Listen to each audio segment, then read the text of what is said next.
They are cheap, and we skip the extra operation, the winding the bobbins. The previous years, they wind themselves. We buy like a box already pre-wind. We don't have to do that. The bobbin case comes with the spring inside, like this. You take it out, and you can throw it away actually, because we don't use it. This is for the metal bobbins only.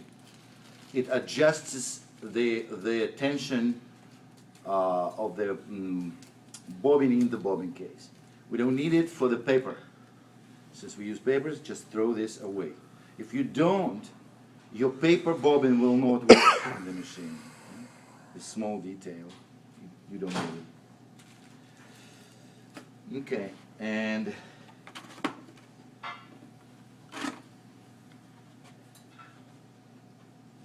the machine comes greased and oiled, but you have to oil daily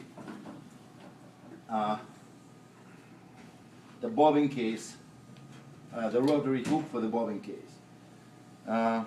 There's an oiler, and like the oil comes with the kit, so you feel like half, not too much, because oiling the machine is important, but over oiling is as bad as under oiling, because then if you over oil, the oil will go everywhere, and on the white shirts and the caps, you'll see those yellow spots. Then it's hard to remove. You need to use the organic solvent to remove the oil. So if your machine works every day, or the customer's machine works every day for 8 hours, then you have to put one drop in the morning, right here into the corner, in this corner of the rotary hook. That's it. And if you over oil, you see that, like you pressed and it like sprinkle the oil all over. You take the paper towel or a napkin and remove the excess of oil, because that's bad, because it will spring and put it like a mist, oil mist all over. And then the thread will sit. It will be hard to blow it with the air, because oil and thread together will produce like a clod. Okay. Now, the thread in the bobbin and in the machine should be tensioned properly. And we start from the bobbin. Like if you over tension in bobbin and over tension in the on the collar thread, they will stitch normally, but there is a big chance that there will be more stoppages, like a thread breaks if it's over tension. But the stitch will be nice. If you under tension here and here, the stitch will be again good, but it's more chance that they will be producing loops all over and stop. And again, the more frequent stoppages. So that's why we start from the bobbin, and then we adjust this as we go. Approximately, I will show you how to. Those come loose, completely loose. They all unscrew all the way. So first you put in the bobbin into the bobbin case. It should rotate. If you look from here, it should rotate counterclockwise. If you look from here, it's clockwise. Okay, and it goes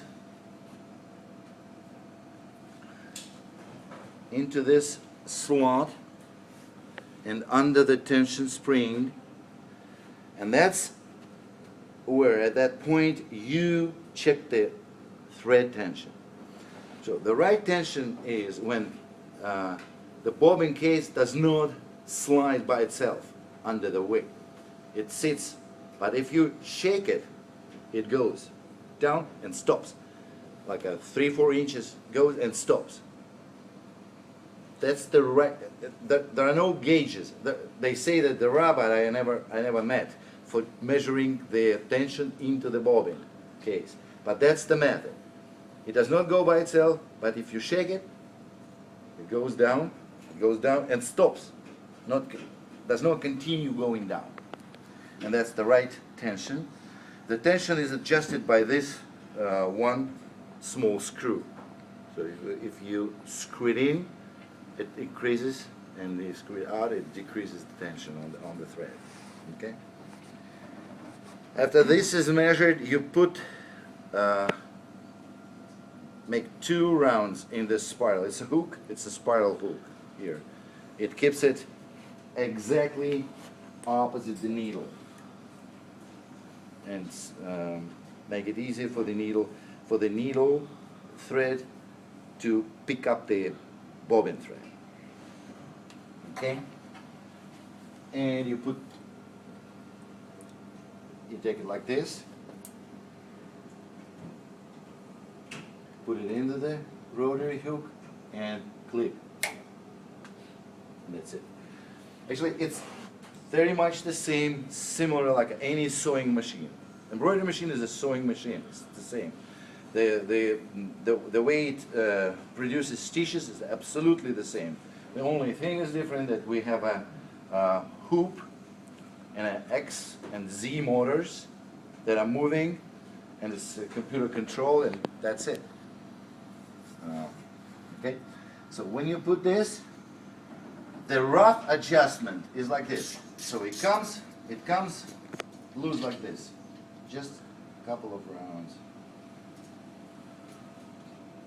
and here. That's how the machine comes to you. So you go screw it in until the moment you hear those clicks, and then go down. That's it. It stops clicking, and leave it as. It's not the exact, it's not the precise tension adjustment yet, but it's roughly, it's about the right.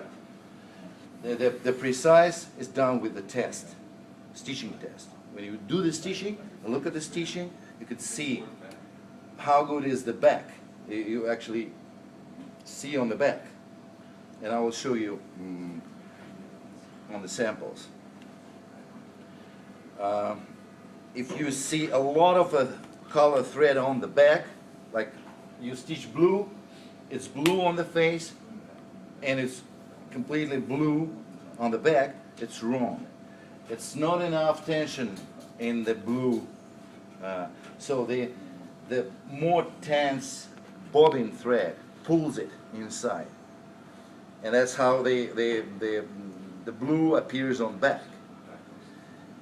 If you see some whites on the on the top, that means it's over tension, and the higher tension color thread pulls the bobbin outside. So you see that the ideal is when you see blue on the top and like a white outlined with the blue. So that's about right.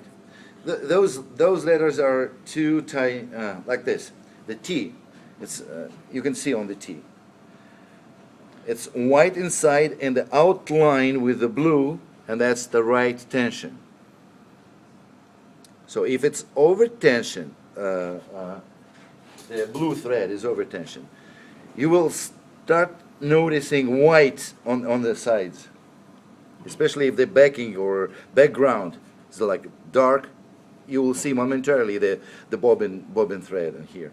This means it's over tension. Is it under tension? The whole back will be blue. So it needs to be white with a blue outline like this, approximately like a couple millimeters or 1/16 of an inch. So that's essentially a good one, though. Yeah, this is a good one. This is a good tension. There is a special test And Ricoma supplies you with the test. I'll give you the files. I put everything on a flash drive. We can copy and you'll take them with you. So there is a test for tension. The big, nice block letters. You stitch and you take a look at it. You momentarily. It's very simple. You know. You understand what's behind that? So very simple. Okay. And you adjust this just to bring the screw to the surface of this handle, node.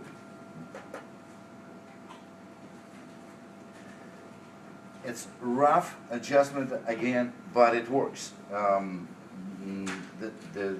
final adjustment will be done with the test. Okay, so machine is ready to go.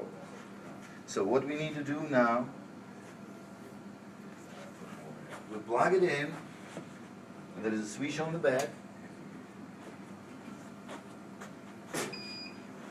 and it goes. There are two switches here. LED. This is for this for the LED flash light, and a laser. We don't have lasers, but it's like optional. The laser can be attached to the machine to show the center line. Actually, we don't need it. We never used this in the past. We never used it on the Japanese machines. It's like it's an option. You need it when you screw up on the design and you have to unhoop, and then you erase stitches or something, then you put it back and you need to put it exactly on the same spot where the needle was when you stopped. Then it may be like useful. But generally, we can do the same with just putting the needle down and then adjust the X and Y position of the hoop. Okay, without laser. So I actually don't know why do they need laser, but it's like hoop. What is it? There is a laser spot on it, so you can. There's no way that you can go wrong because hoop is small and you can see the centers. Some hoops, they have the marks. Those for some reason don't. But I was at Ricoma a week ago, and their hoops has the marks. It's a small bump, small like you could touch with a finger. Small bumps here and here, here and here. So it's for you to adjust the center position. You put the hoop in, and then with the right, left, up and down. There are two modes, fast and slow mode. You can adjust, and that's more than enough, you know, because 3-4 millimeters off nobody will even notice if you move the design like a 3 millimeters. Okay. But those hoops again, they don't have any marks. Strange, but it is what it is. So I didn't find them. Same absolutely color, same quantity hoops. Some of them come with the mark. Those are no. Those are no. Okay. So machine is leveled, oiled. The bobbin case is adjustment threaded. The tension is preliminary adjusted. It's ready to go. So I will show you the method of putting the design in with